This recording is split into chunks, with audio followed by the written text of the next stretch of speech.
आज मैं महेश्वर में माँ अहिल्या की नगरी में आया हूँ। मुझे इस बात का मन में बड़ा गर्व है कि अहिल्या माता की नगरी से बीते समय जब कैबिनेट के निर्णय हुआ था तब हमने कहा था कि हमारे राज्य के अंदर जो धार्मिक स्थान है वहां हम शराबबंदी करेंगे।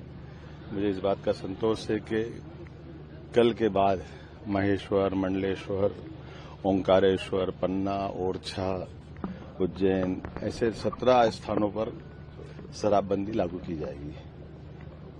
कुल मिलाकर के शराबबंदी तो पहले भी थी, लेकिन उसकी भूमिका परिसीमा स्पष्ट नहीं थी। हमने परिसीमा स्पष्ट की।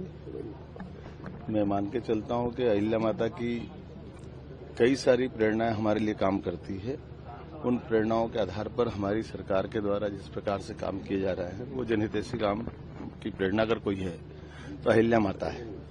मेरी अपनी ओर से अहिल्या माता के चरणों में प्रणाम। आज मैं माँ अहिल्या पे एक नाटिका बनी थी, उसका शुभारंभ करने भी आया था और इस अवसर पर एक चीज और जोड़ना चाहूंगा। मध्य प्रदेश वो राज्य है जिसने यशस्वी प्रधानमंत्री श्रीमान नरेंद्र मोदी जी के नेतृत्व में शिक्षा नीति लागू की थी जब मैं शिक्षा मंत्री था। आज एक लेख लिखा है श्रीमती इंदिरा गांधी ने और उन्होंने उस शिक्षा नीति को लेकर के जो बात कही है, मैं कटु शब्दों में उसकी निंदा करता हूं। मुझे इस बात का ऐसा लगता है कि उनने वो नई शिक्षा नीति देखी नहीं है। हम अपने अतीत के ऊपर गर्व करना चाहिए। उसको अगर कोई अतिरंजित का बात कहता है या वो कम्युनल बात कहता है तो कम्युनल तो वो थे। अगर हम महाराज शिवाजी अकबर में तुलना करेंगे, महाराज शिवाजी और औरंगजेब में तुलना करेंगे तो हमारी जड़ें तो शिवाजी तरफ जुड़ना चाहिए।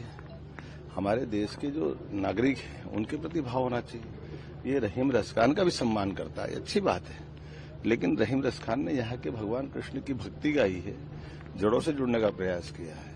लेकिन वो शासक जिन शासकों की भारत के प्रति कोई लगाव नहीं, ये उसी प्रकार से जैसे अंग्रेजों का है। अंग्रेजों से क्यों बाकी लोगों ने स्वतंत्रता का युद्ध लड़ा है, देश को आजाद क्यों कराया है?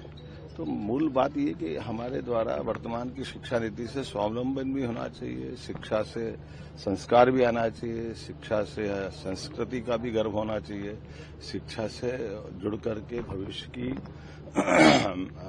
लंबी छलांग भी लगाना चाहिए और अतीत की गलतियों के आधार पर जो देश गुलाम हुआ था उन सारी बातों से हट करके बात करने की जरूरत है। और मुझे इस बात का संतोष है कि नई शिक्षा नीति के माध्यम से जो 2020 में लागू हुई वो सारी बातें जोड़ करके करने का प्रयास किया।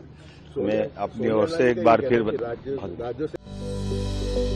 Welcome to K mall, a premium project by कलीन ग्रुप.